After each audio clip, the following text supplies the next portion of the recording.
Good morning, or depending when you're watching this, good afternoon, good evening, or good night. My name is Ross, and as always told, I had a voice radio. So today, we are continuing our look at all the good, fun, and interesting cards from Ultra Prism.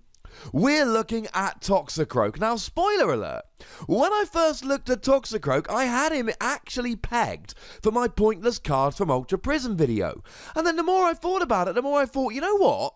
This is actually a potentially viable Pokemon that hits some key numbers and can get some key knockouts. So I thought, no, let's give him his own video. It's Christmas. Let's be generous. Now, it is a 100 HP Pokemon. It does have a weakness to Psychic, which is a little bit of a pain because of the whole Garbodor problem, which is far from ideal, but you can't have it all. Let's face it, even if you weren't weak to Garbodor, it would still only take 5 items in the discard for them to get a KO, and Garbodor's seeing a lot less play lately, so let's just ignore the whole Garbodor thing. There's nothing we can do about it.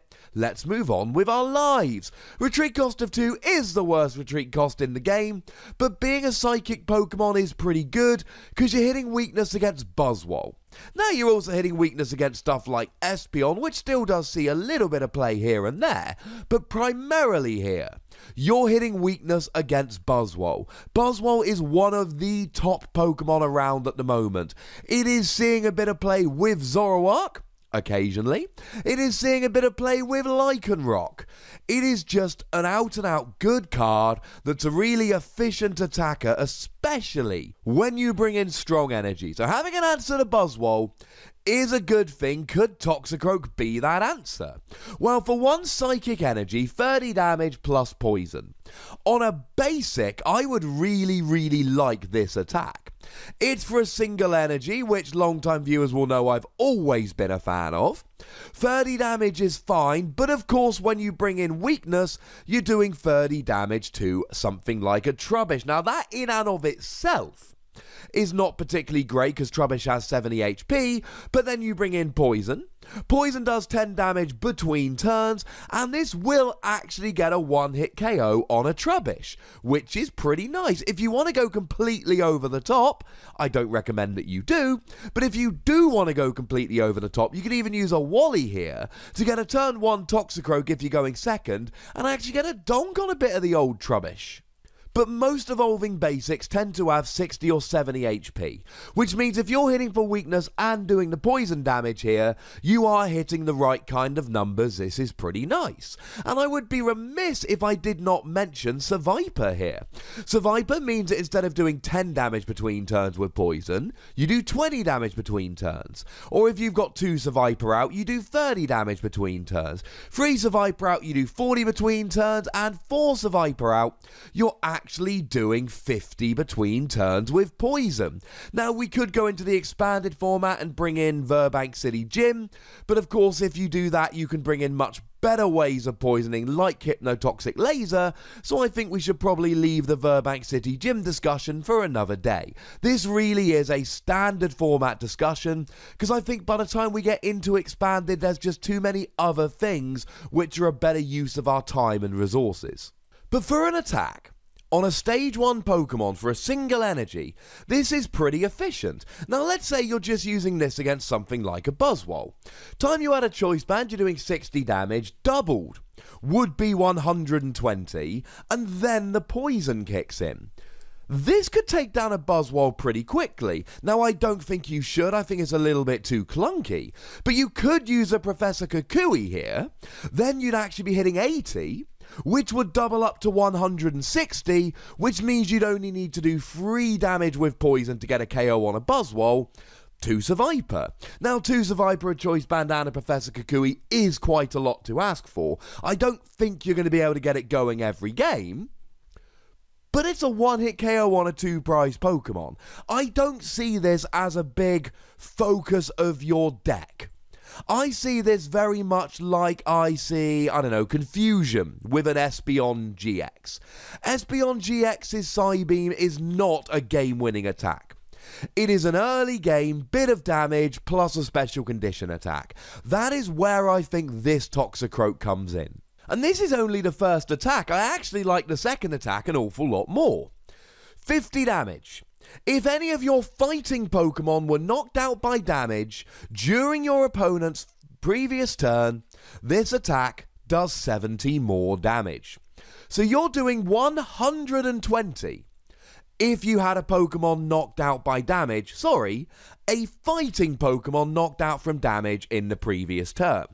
This is incredibly specific, but could be kind of good. Now, this should evoke things like Toxicroak from Boundaries Crossed. If any of your Pokemon were knocked out by damage from an opponent's attack during his or her last turn, this attack does 70 more damage. So it does the same extra 70, but it's any Pokemon getting KO'd, not a fighting, but it has a base of 20 rather than a base of 50.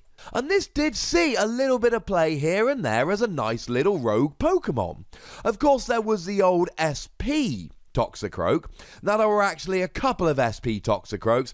I'm speaking about the really specific promo one, which actually came with a book about the Platinum expansion, that for a Psychic and a double Colorless did 20 damage, but if any Pokemon were knocked out by damage during your opponent's last turn, you did 60 damage plus poison.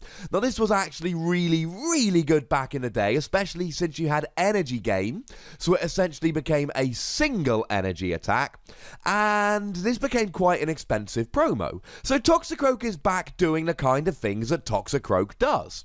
Revenge Pokemon does more damage if you had a Pokemon KO'd by damage the previous turn. Now, when we say KO'd by damage, we do of course mean that if it's KO'd by something like poison, that won't count, and it must be from an attack, so a Decidueye Feather Arrow, for instance, would not then allow you to do this extra damage. But we're now talking 120 for a double Colorless energy. Single energy attachment, 120. This is pretty good. If you're against something like a Buzzwole, you will get an instant one-hit KO, same thing like an Espeon. And even if you're not, you add a Choice Band and a Professor Kukui, which I know is a lot to ask in one turn.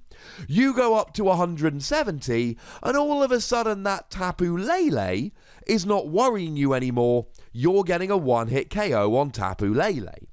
There is a lot of potential here for a decent revenge attack. Now, the biggest issue at the moment, are we playing any fighting decks where we're also playing double Colorless energy? Because that really is the recipe for this Toxicroak being a good attack. Double Colorless energy in a fighting deck. Because if you're playing in a Buzzwole deck, this is an amazing tech against the mirror. Your opponent KOs a Buzzwole, you bring up a Toxicroak for a double Colorless energy, and then you get a one-hit KO on an opposing Buzzwole for a single energy attachment. And you might have noticed that Buzzwole doesn't KO Buzzwole for a single energy. Maybe they use a Lycanroc Midnight form for 2 energy, using a GX attack to get a KO on your Buzzwole, and then you get a KO with a stage 1 for 1 energy attachment, but it seems an awful lot like you're winning that exchange to me. And if you're really focused on a Lycanroc deck, you probably will be playing double Colorless so that you can use Claw Slash for 110. Here's my problem. I don't know if you're really going to be using double Colorless in a Buzzwole deck. Now, we've already mentioned Strong Energy. Strong Energy is amazing. You also want to use Max Elixir so you can build up to do those big attacks. But Max Elixir only accelerates basic energy, so you want to be playing as many basic energy as you can, and you want to be playing full strong energy. I'm not sure you really want to be using double Colorless. Then again, maybe you drop Max Elixir in this kind of deck. Maybe you play a deck which is just Buzzwole Toxicroak, and you sit there doing lots of damage with Jet Punch with Buzzwole using strong energy and all of that. Then when your opponent takes down a Buzzwole, in comes Toxicroak, doing 120 for a double Colorless energy. And that's what I really like here. It gives you options. I'm not saying Buzzwole Toxicroak is going to be the best deck ever.